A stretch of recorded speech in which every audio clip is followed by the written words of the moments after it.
Kinobro présente un podcast cinéma des frères Chanteau. Attention, ici, on divulgage le film pour en parler en profondeur. Ok ? Bonjour et bienvenue dans Kinobro, le podcast cinéma des frères Chanteau. Je suis Nicolas. Et je suis Sébastien. Et on va parler de cinéma. Aujourd'hui, Nightmare Alley de Guillermo del Toro. On remercie Thomas Hatcher et Nicolas Gruber pour l'habillage sonore. Nous avons enregistré ce podcast il y a quelques mois. Depuis, nous avons changé de matériel. Vous constaterez donc que la qualité audio peut différer par rapport aux épisodes plus récents. Aussi, si vous avez des suggestions de films à nous proposer, n'hésitez pas à nous les faire parvenir par commentaire. Bonne écoute. Nightmare Alley, à la base, c'est un roman de William Lindsay Gresham qui était sorti en 1946 et qui avait déjà été adapté au cinéma par Edmund Goulding en 1947, l'année suivante, avec donc au casting Tyrone Power, qui était un interprète notamment de films d'action comme Zorro de l'époque, en tout cas, une de ses performances marquantes. Il y avait Colin Gray et Helen Walker au casting. Mais nous allons pas parler de ce film-là majoritairement, nous allons parler surtout du film de Del Toro, qui pour le coup, lui, est avec Bradley Cooper, Kate Blanchett, Rooney Mara, Richard Jenkins, Ron Perlman. Le pitch, c'est quoi ? Le pitch, c'est, durant la Grande Dépression, Stanton Carlyle, qui est joué donc par Bradley Cooper, commence à travailler pour un cirque itinérant, composé de cartomanciens, d'acrobates en tout genre, et surtout d'un geek. Un geek, c'est quoi ? Un geek, c'est une sorte de monstre de foire, qui, là, le cas précis, est une sorte d'alcoolo à qui on demande d'arracher la tête de poulet vivant.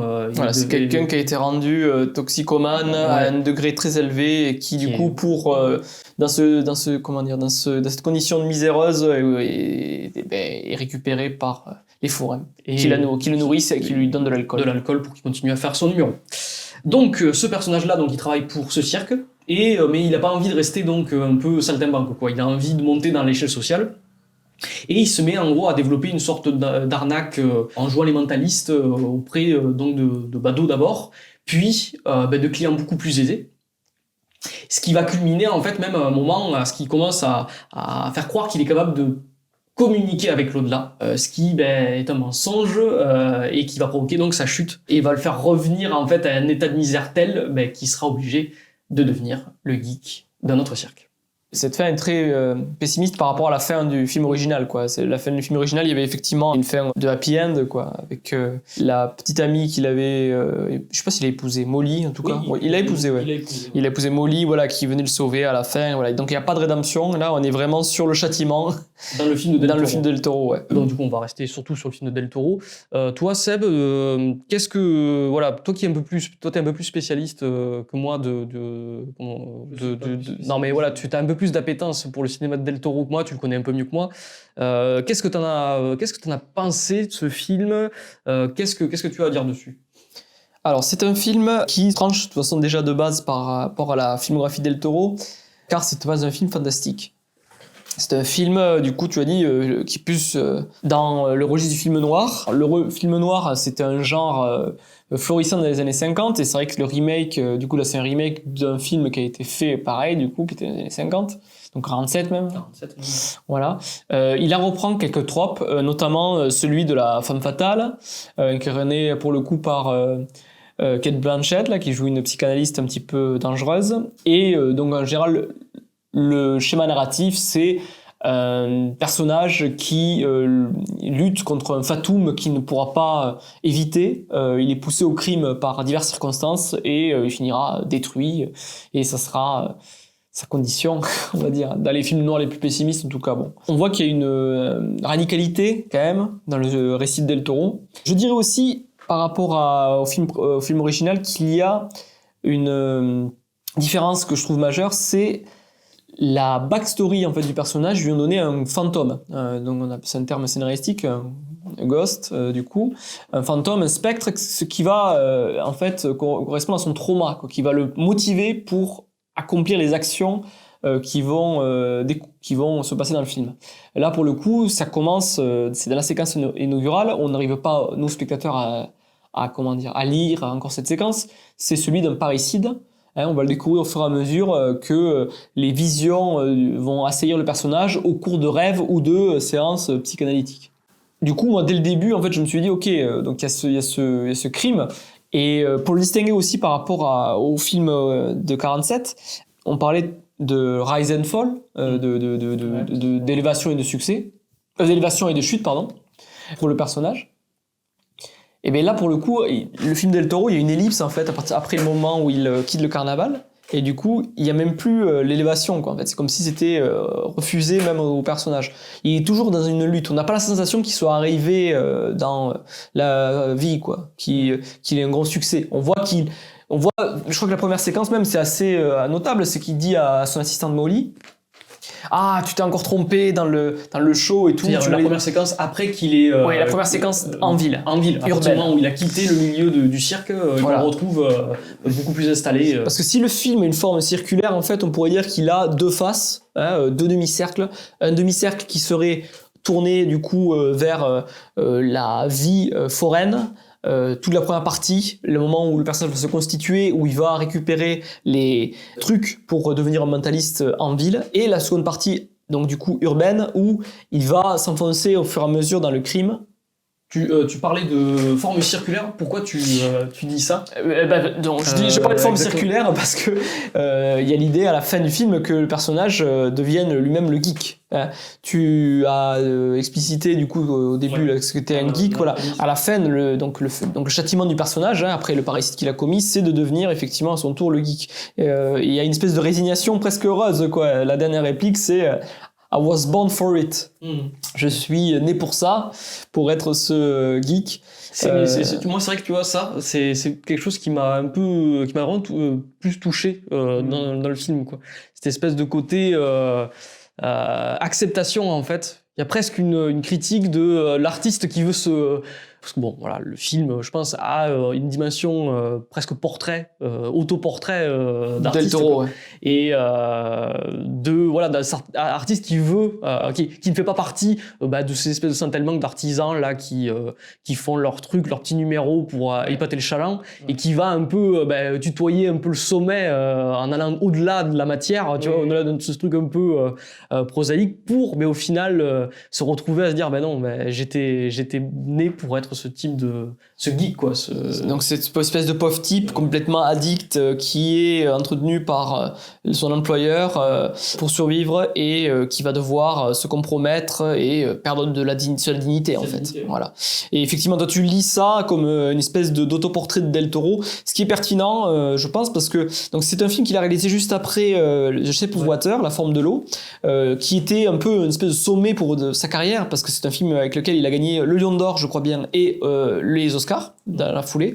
Donc une reconnaissance critique et hollywoodienne qui lui ouvrait beaucoup de perspectives. Et donc il en a profité pour faire cette adaptation qui est, c'est vrai, extrêmement sombre. Et effectivement, oui, je pense que ça peut être lu comme ça. Il y a autre chose aussi, peut-être pour aller dans ton sens, je dirais.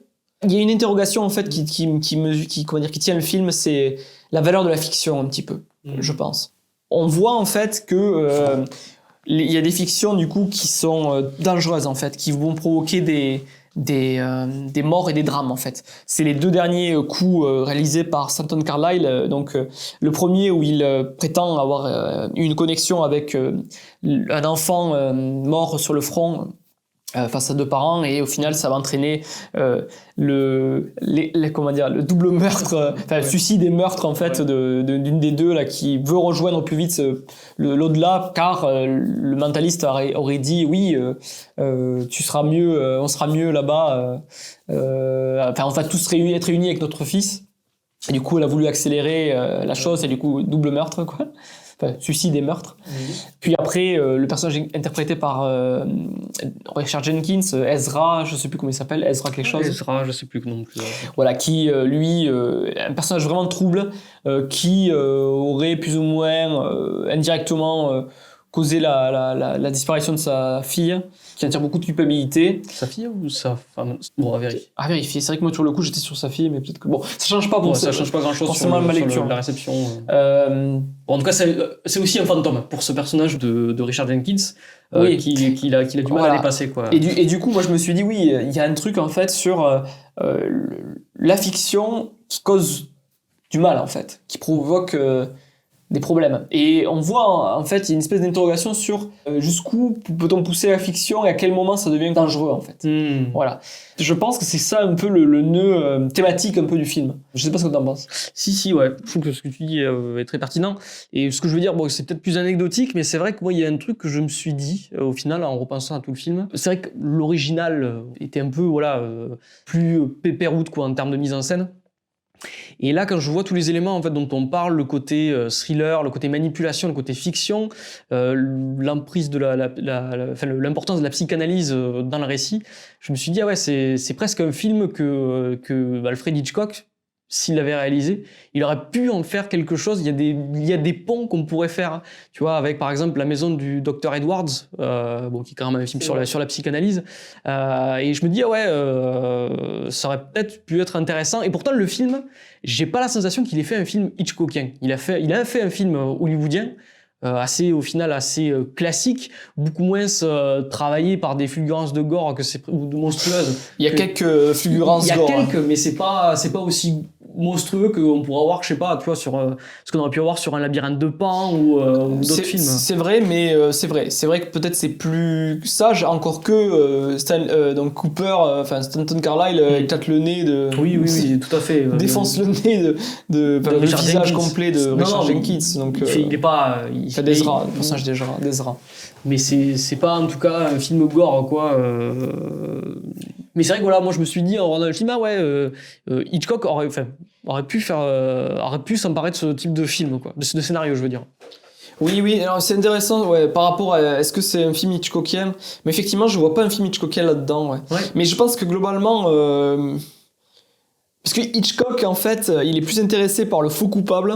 Ouais. Déjà, c'est un titre de film, que par le coupable. Ouais. Il y a pas la culpabilité fonctionne différemment chez Hitchcock. Ouais. Mais pourtant, ce film, il est quand même travaillé par une forme de culpabilité, tu vois. Oui, tout à fait. Ouais. Ben, le personnage, il recherche sa damnation. Ouais. C'est vraiment ça. Ce que tu disais, on en discutait à un autre moment avant ensemble, mais c'est voilà. Vrai que... Mais ce que je voulais dire, en tout cas, c'est comme le film, il y a une ellipse du moment où quand le personnage est au sommet. En fait, on dirait que le personnage, vraiment, il est travaillé par l'inconscient et par son inconscient et par l'idée qu'il veut chuter, il veut une punition à la hauteur de son crime. Ouais. Et qu'est-ce que c'est donc pour avoir tué son père, en fait, voilà. C'est ça. Par parricide. Alors je sais pas, alors bien sûr on pourrait dire, tu disais Del Toro, je crois que son père est décédé, en plus il y a pas si longtemps. D'accord. Si on veut foutre des éléments autobiographiques, alors après nous en tant que spectateurs c'est pas directement pertinent, hein. Mais effectivement je crois qu'il y a eu un divorce, sa femme était brune, et voilà, donc est-ce que tu peux toujours retrouver... Ouais. À mon avis, on pourrait lire effectivement des éléments biographiques de la vie de Del Toro sur ce film-là, ouais.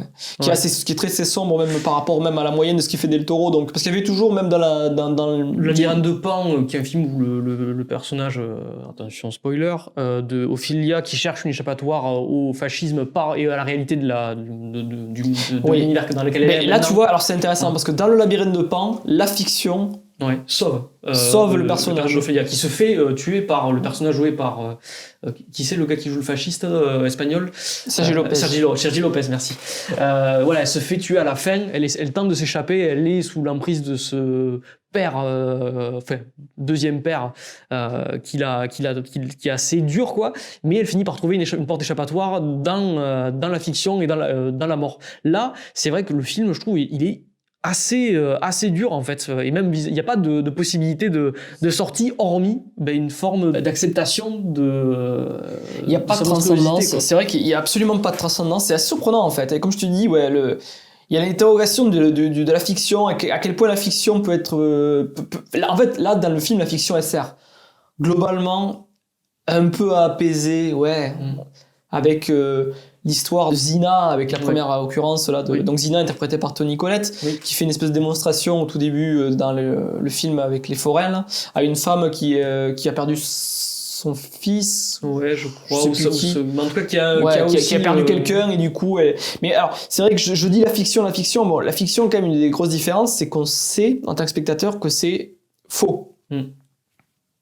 Voilà, on sait que c'est faux.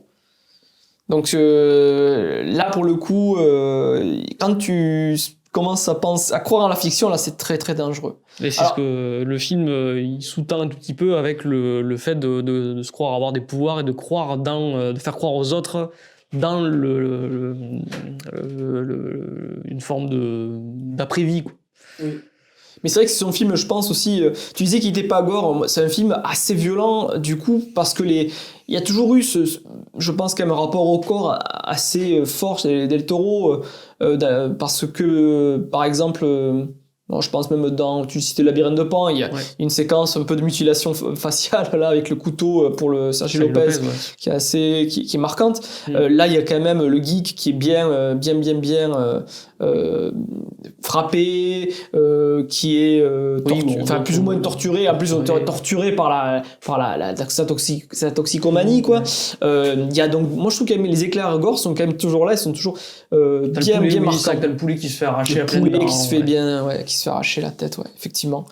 Donc effectivement, là on est sur un truc où la fiction, il y a une espèce de doute sur le pouvoir de la fiction, même si bon, on n'a pas dans le film des gens qui voient le spectacle, qui applaudissent et qui sont capables de voir ça comme du spectacle. Il n'y a pas de contre-champ. Il n'y a pas de contre-champ sur ces gens-là. Ça aurait peut-être été intéressant d'avoir ça. C'est vrai pour donner de la valeur en fait même au travail artistique, parce que là on est que sur des gens crédules qui se font choper par la fiction, et ceux qui la font aussi. Je sais. Après on sait pas à quel point du coup Carlyle il est comment dire, il est sincère dans sa démarche de je veux apaiser les gens, ou si c'est vraiment plus par le désir conscient de se provoquer ses propres chutes. Moi je trouve aussi par rapport à l'original, ou le personnage au film originel, au premier film en tout cas qui a été tourné en 47, le personnage de Power, comment il le jouait, il y avait déjà un côté un peu ironique chez Power, quoi. Là, ce qui est, je trouve, quand même à donner en termes de crédit à Cooper, c'est que dans son interprétation, et donc la manière dont il est dirigé, c'est que dans son interprétation, au début, on sent qu'il est quand même, je trouve qu'il y a quand même une forme de candeur. En tout cas, moi, j'y ai cru, tu vois.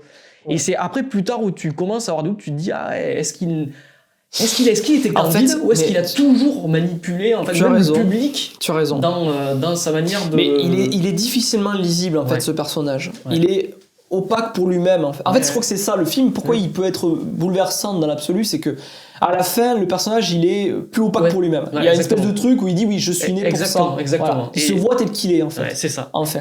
Et il y a des citations de miroir, de se regarder soi-même, qui reviennent plusieurs fois dans le récit. Et c'est vrai que là, pour le coup, c'est vrai que moi, c'est ce qui m'a touché. C'est vrai que ce moment où le personnage, tu sens qu'il a la réalisation de qui il est, et que tout précédemment dans le film, tu sais pas, moi en tout cas j'ai toujours eu un petit peu ce côté je sais pas trop comment me positionner, est-ce qu'il est sincère, est-ce qu'il est pas sincère. Et alors il y a deux choses, mais c'est intéressant sur l'histoire le rapport au personnage. Je pense qu'il est clairement ambivalent, parce qu'il nous le montre dès le début en train de commettre un crime. Du coup on se pose les questions, il ne parle pas avant un certain moment. Quand il est en train d'essayer de récupérer les codes. Alors, il y a une différence aussi fondamentale, c'est que dans le film original, donc il y a un accident qui est causé avec la mort du coup de Pete, qui est, moi je trouve très bien interprété par David Strathairn, je sais pas comment il s'appelle, je sais pas comment ça se prononce, mais voilà, cet acteur qui jouait aussi dans Good Night and Good Luck de George Clooney. Cet acteur, enfin moi j'ai trouvé, il donne énormément d'humanité au personnage de Pete. Je trouve que c'est un très beau perso. Pour le coup, il incarne une figure positive paternelle. C'est la figure positive paternelle. Presque, je trouve, en tout cas une des personnages les plus positifs du film. C'est le seul avec Zina, avec Zina finalement aussi, Toni Collette. Et Molly aussi. Molly aussi, plus par contre. Molly aussi, Donc du coup, ce personnage-là, il est tué accidentellement, et dans le film original, on ne savait pas, enfin du coup on comprenait que effectivement il s'était trompé de bouteille. C'est implanté là aussi dans ce film là, l'idée des bouteilles. Il y a deux types de bouteilles, de l'alcool de bois qui vraiment est un poison, et l'alcool qui peut être bu. Et du coup dans ce film là il y a une ellipse, en fait il n'y a aucune... Dans le film de Del Toro, dans le film de Del Toro, voilà. Dans le film Bercy, dans le film de Del Toro, on ne sait pas en fait. Enfin, on revient pas sur est-ce qu'il s'est trompé, est-ce qu'il a fait exprès. C'est vrai. Je sais pas si c'est une scène qui a été coupée. Dans le film original, c'était explicite qu'il s'était trompé. Et là, pour le coup, c'est intéressant parce que à la fois il y a l'histoire de l'inconscient qui était dans le film original, mais là même pour nous, alors en tant que spectateur, il y a presque Del Toro qui nous dit, qui nous l'opacifie aussi, ce personnage. Parce que au moment en fait où dans le plan où on le voit donc le personnage de Pete est un alcoolique. Qui lui montre quand même les ficelles du métier. Et il y a un moment où il lui dit s'il te plaît, donne-moi de l'alcool, quoi. Enfin, va me chercher de l'alcool. Le personnage n'a pas trop le droit normalement de lui en donner, mais il accepte de céder à sa requête. Et dans le plan, moi je me souviens, qu'il y a un truc qui m'a quand même marqué. Dans le plan, en fait, c'est au moment où on arrive sur la caisse, sur les deux caisses qui sont côte à côte, de alcool qu'on peut consommer et alcool qu'on ne peut pas consommer qui sert à conserver des choses, il y a le cut.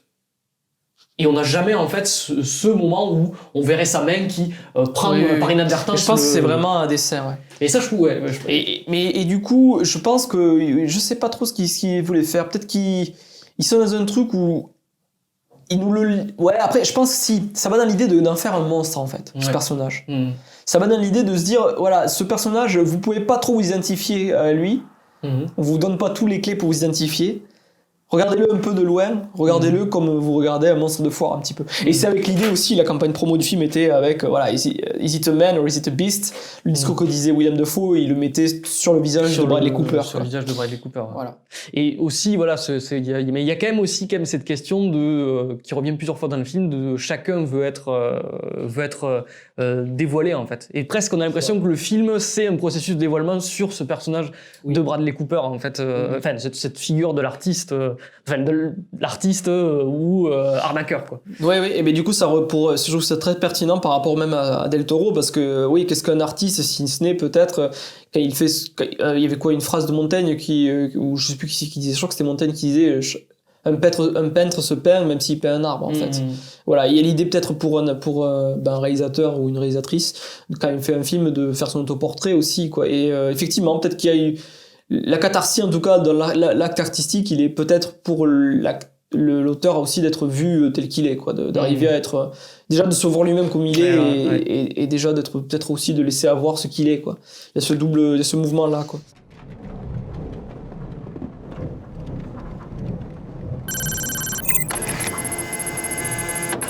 Le cinéma, c'est l'art de sculpter le temps.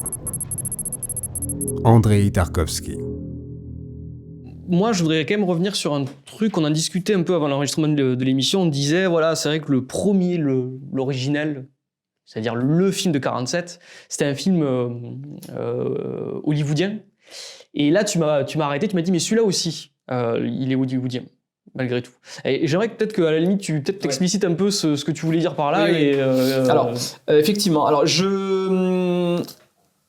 qu'est-ce que je voulais dire par là? J'ai vu des critiques, en fait, récemment, même sur ce film-là. Je regardais un peu les critiques qui avaient été données, et je regardais les critiques. Il y avait une critique du Canard enchaîné qui disait que c'était un film qui visait à tout point le divertissement. Bon, c'est les critiques, les notules du Canard enchaîné, ça va vite. Hein. Voilà. Donc je me suis dit, ah tiens, donc sans démonstration, hein, en quoi le film c'était voilà, genre la formule c'était quelque chose de l'ordre, c'était un cinéma qui visait une pure distraction, quoi. Voilà. Et je regardais aussi, il y avait d'autres critiques qui disaient oui, que c'était une mécanique hollywoodienne propre, mais qui est comme son enfant conservé dans du formol, quoi. C'est-à-dire qu'il y a l'idée que il faut que ce soit un peu net, mais c'est sans vie, en fait. Voilà, qu'il manquait de vie, en fait, que ce cinéma manquait de vie. Et c'est intéressant comme propos. Alors je pense qu'il y a une idée un peu idéologie derrière un petit peu du cinéma, de certains cinémas cinéma français, et d'un certain cinéma et d'une certaine école critique sur effectivement le formatage, la question du formatage au cinéma. Moi je sais que quand j'étais plus jeune, ça m'avait marqué ça. Il y avait je sais plus ce qu'on m'avait dit, on me parlait d'un film et ah ouais, tu vas pas trouver trop formaté. Et ces histoires de format, c'est marrant, ces histoires de format, comme si, bon, bien sûr il y a la question du film comme produit. Alors bien sûr il y a les films de Netflix, les films Marvel aussi, voilà. On sait qu'il y a des cahiers des charges, et on sait qu'il y a un produit, et on sait que ce film-là, en plus, c'est un film qui est réalisé par Del Toro pour Disney. C'est une filiale de Disney, Fox Searchlight, parce qu'elle a été rachetée par Disney. Donc du coup, je sais même pas s'il pourrait faire d'autres films. Hein. On verra, on en parlera après, peut-être à la fin, mais le film n'a pas marché. Et bon, je suis pas sûr qu'à l'international, ça permette de sauver les meubles. Donc oui, il y a cette idée-là, ouais, du format, et je pense qu'il y a un peu de naïveté, un peu de méconception, un peu sur ce que c'est un film, de la part de ces gens du coup qui disent qu'il n'y a pas de vie, ou c'est une mécanique hollywoodienne sans vie, quoi, qui manque de vie. Alors effectivement, moi je te disais oui, c'est un film hollywoodien parce que j'ai trouvé effectivement tout se dirige dans le succès de son récit. C'est-à-dire que c'est un cinéma en fait qui se base énormément sur l'intelligibilité de son scénario et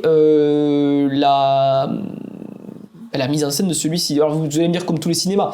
Et encore que non. Il y avait des films, même souvent, je sais plus qui disait ça, mais je trouve que c'était Frisson qui disait qu'il tournait des films contre le scénario, des fois. Voilà. Oui. Voilà. Du coup, c'était une manière aussi pour le réalisateur hollywoodien d'avoir, de se rebeller un petit peu par rapport au studio, d'imposer ses thèmes, sa marque, de contrecarrer des fois des scénarios qui étaient aussi un peu bébêtes, un peu basiques, et de donner plus de profondeur.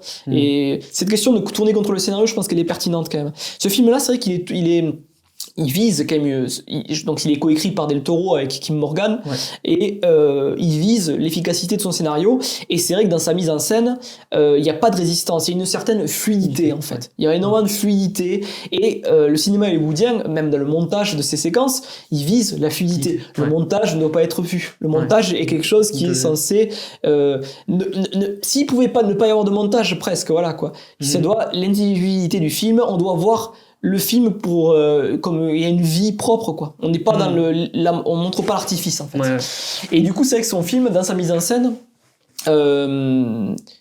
alors c'était après notre discussion là, on réfléchissait à ça et c'est vrai que je disais oui le film précédent il a fait La forme de l'eau et c'est vrai que son film il est sa mise en scène elle est toujours flottante, elle est toujours liquide en fait. Il y a une espèce de forme, elle utilise beaucoup de plans séquences avec des courtes focales, tournées légèrement en contre-plongée pour accentuer un petit peu les perspectives et c'est toujours quelqu'un souvent, et c'est souvent dans Bradley Cooper dans le film, qui rentre dans un environnement qui l'investit, qui a une interaction avec d'autres individus et on fait ce mouvement là de plans séquences. Alors j'ai vu des gens qui disaient que c'était moins virtuose que d'autres films et que c'était beaucoup plus posé cette fois-ci. Plus posé, oui. Ouais.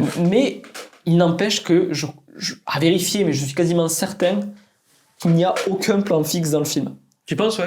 Mais c'est vrai qu'il y a quand même une recherche chaque fois de toujours chercher un petit mouvement, même sur des plans très très subtils Pour moi, c'est vraiment le geste un petit peu, voilà, c'est comme s'il avait, dans La forme de l'eau, explicité de manière manifeste un peu son style, quoi. Il y a une forme mouvante, il y a une forme liquide, et c'est vrai que ça, pour le cinéma hollywoodien, comme je disais tout à l'heure, c'est très emblématique, quoi. C'est-à-dire que ça vise la fluidité. Il faut pas que le spectateur se heurte trop soit heurté, en tout cas, par des résistances sur l'intelligibilité de l'histoire. Voilà. Ce qui ne veut pas dire, et c'est là où pour aller un peu contre une certaine école de pensée critique, qu'il ne peut pas y avoir de subtilité et de pensée et de raffinement dans cette mise en scène. À l'analyse, je pense qu'on peut voir effectivement qu'il y a pas mal de choses déjà dans ce qu'on a commencé à élaborer comme critique.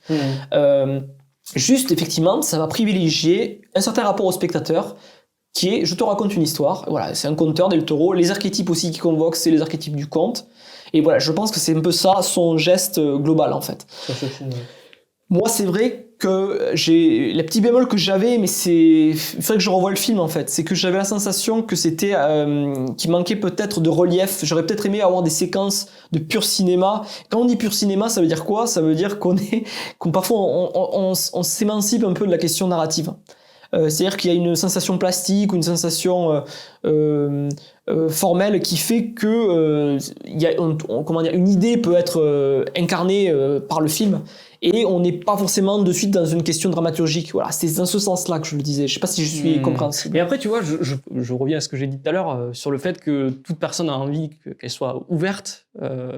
J'ai quand même la sensation en fait que justement le film il cherche à refaire jaillir à surface quelque chose qui a été dissimulé. Oui, mais je pense qu'effectivement, il y a une dimension psychanalytique. Notamment avec le côté, le première séquence du film, un corps est placé sous le plancher, on le fait flamber pour le faire disparaître, et tout le processus du film, ça va te faire rejaillir en fait ce qu'on a essayé de faire disparaître. Quoi. Et ça, je pense que c'est là où le film, pour moi, il est assez intéressant en fait et assez pertinent. Quoi. Oui. Et deuxième chose, et quelque chose qui n'a pas essentiellement à voir avec peut-être ce qu'on est en train de dire, mais j'ai lu, il y a un article que tu m'as envoyé de Scorsese qui disait qu'il fallait voir le film un article assez succinct sur pourquoi il fallait voir Nightmare Alley et pourquoi c'était un geste artistique malgré tout. Et il y a un point dans l'article où je trouve qu'il est assez intéressant, c'est qu'on dit tout le temps, c'est un film noir. Voilà, on dit c'est un film noir, et Scorsese il part dessus, il disait il y a beaucoup de films qu'on taxe de films noirs, mais dont en fait c'est un peu plaqué quoi, comme notion. Quoi. Et là je trouve que justement, je dirais pas qu'il revitalise le genre du noir. Mais il y a quand même un travail justement sur cette notion d'obscurité et justement sur la noirceur du récit et sur certains points d'accroche du genre qui est quand même un petit peu, je sais pas, il brise pas, mais qui est quand même retravaillé et remise à jour, quoi. Oui, mais je suis d'accord avec toi, mais je pense que formellement, en fait, on peut pas dire que le film est un pastiche du film noir. Pareil, exactement. j'ai vu passer ça, je crois que c'est Télérama là, qui était resté un peu en dehors du film, et je sais plus, à un moment, je crois qu'il disait que c'était un film noir pour les ados, enfin, c'était un b.a.-ba film noir. Moi, je pense pas que le film pastiche tant que ça et se refait de manière un peu mortifère sur les attributs du film noir. L'intrigue, c'est vrai, et a des contours de film noir, mais l'époque a des contours de... Enfin voilà, l'époque... le récit dans lequel, et même le genre dans lequel l'auteur originel a travaillé était le roman. Mais formellement, je crois pas qu'il les soit tant que ça. Moi, honnêtement, moi non plus, très, très honnêtement. Surtout qu'il y a quelques... Voilà, après, il y a des... C'est intéressant, la séquence où le fantôme apparaît, on voit une espèce on pourrait la lire, je suis sûr, comme une espèce de mise en abîme du cinéma de Del Toro, avec l'apparition du fantôme, comment arriver à faire croire au personnage que le fantôme apparaît ou quoi, voilà, parce qu'il y a beaucoup de fantômes qui ont travaillé ces récits, quoi. Donc non, je pense que c'est un film beaucoup plus complexe. Moi, mes légères critiques, c'est effectivement, peut-être parfois, j'aurais aimé voir le film dérailler un petit peu, et peut-être la phrase de Renoir, c'est laisser la porte du studio ouverte. Je pense qu'il y a deux choses qui ont fait que ça n'a pas été possible, d'avoir un peu plus d'imprévu un peu dans le film. Mais je pense qu'il y avait l'épidémie de Covid, le film a été tourné pendant cette période-là, et je pense que du coup ça a dû contraindre le film à être très rigoureux sur ce qu'il filme pas, comment il se comporte, comment il design ses scènes ou quoi, je pense, voilà, ça se sent un petit peu dans le film. Il y avait ça. Et secondo, ça n'empêche pas que c'est une école, en tout cas. C'est une école de cinéma, de faire comme ça, en fait. Voilà. On a vu aussi récemment le Kelly Richards, First Co, qui est dans une autre optique, beaucoup plus justement, qui a trouvé plus les faveurs peut-être de la critique française, beaucoup plus ouverte, beaucoup plus... qui est un excellent film, hein, beaucoup plus... comment dire moins travaillé par ces questions de cinéma hollywoodien. Voilà, il est moins problématisé. Voilà. Mais c'est vrai que c'est un cinéma qui est quand même dans une tradition et dans un héritage hollywoodien. Ouais. Et c'est intéressant parce que ces films-là, quand même, ils peuvent pas être faits. La question, c'est est-ce qu'on pourra faire encore des films comme ça aussi. Alors peut-être que certains diraient tant mieux, on pourra pas en faire, ça je laisse les gens en faire, le dire, mais il y a une certaine forme quand même, donc du coup pareil comme d'habitude chez Del Toro, la production design elle est très travaillée, je suis sûr qu'on pourrait faire toute une analyse sur les couleurs, le décor et tout ce qu'on veut, voilà, c'est peut-être un des plus grands orfèvres à ce niveau-là, ça peut être critiqué, les gens peuvent trouver que c'est mortifère ou quoi, mais bon, c'est un de ses atouts. Oui, c'est ça que je voulais dire tout à l'heure. Je trouve que Scorsese qui l'aide, ça m'étonne pas parce que ça m'a fait penser aussi à Shutter Island, qui est aussi une sorte de néo-noir en fait finalement, aussi, mais que je peux pas tout à fait mettre à 100% non plus dans le film noir, et qui a aussi beaucoup d'éléments de refoulement, de pensée qui revient et compagnie. Ouais, c'est vrai. Je pense qu'il est dans la lignée un peu de Shutter Island finalement. Parce que donc c'est un film qui a été complètement boudé par les spectateurs américains qui se sont précipités voir Spider-Man No Way Home. C'est un film du coup, je suis pas sûr qu'il puisse rembourser sa mise à l'international. Il a coûté, je sais pas combien il a coûté, j'ai pas regardé combien il a coûté, il a dû coûter très cher. Voilà, parce que c'est vrai que oui, c'est faire des plans séquences comme il les fait avec la production design, donc le travail des décorateurs et compagnie poussé à ce point, les costumes et tout, ça coûte un certain prix. Et du coup, la question c'est est-ce que effectivement, déjà Del Toro, est-ce qu'il pourra refaire un film avec autant de liberté après ça? Moi je pense quand même que c'est dommage en tout cas de se priver de ce type de cinéma là. Moi je pense qu'il faut des formes de cinéma plurielles, il faut des films qui sont plus, comment dire, tournés vers l'ailleurs, tournés hors des studios, comme dirait la Nouvelle Vague ou quoi, voilà, des films avec des temporalités différentes, moins travaillés par les questions dramaturgiques, peut-être plus ouverts sur le sensitif, ou enfin voilà, on va pas faire, je vais pas faire une liste de cinéastes intéressants, mais il y en a plein, et de cinéastes de tout pays et tout genre. Moi aussi j'aurais voulu revenir sur le fœtus final, sur sur le générique de fin, parce que Ouais. l'enfant qui n'arrive pas, qui tue son, si son on père, veut vraiment oui. être allé au bout du côté psychanalytique, Allons-y. et du coup que effectivement, si ce film est le dernier film, en tout cas à ce niveau-là, en termes de budget et de moyens pour Del Toro, et qu'il avait consciemment accouché d'un enfant qui va tuer du coup sa mère ou son père en l'occurrence, voilà, ça fonctionne. Ça fonctionne. C'est le plan final, en fait, c'était une espèce de visite un petit peu à l'intérieur de ce fœtus Enoch, je crois qu'il s'appelle, Enoch, il voilà, s'appelle, ouais. qui est presque, c'est du 2001 mort macabre, Ouais, quoi. c'est une sorte de fœtus astral mortifère. Voilà, dans du formol. Voilà, un bébé qui ne peut plus accoucher de rien, quoi. Ouais. Après, c'est peut-être que certains le diraient aussi comme une espèce de fin des conteurs à Hollywood aussi. Aussi, oui, c'est vrai. Peut-être que c'est peut-être ça. D'où aussi le récit final, quoi, le retour. Cette place de geek. Si on va sur la grande, Le geek aussi qui était. la grande Del Toro était un geek. c'est vrai. Del Toro, Et pas dans ce sens-là, parce que Pas dans ce ce qui est sens-là. drôle, c'est que le terme geek a donné aussi, c'est pertinent, quoi. Finalement, c'est là où tu vois que c'est dingue, en fait. C'est là où c'est quand même assez génial. C'est que Del Toro était un geek, donc dans le sens culture geek, pop culture, les monstres, les comic books et compagnie, l'horreur, tout ça, voilà.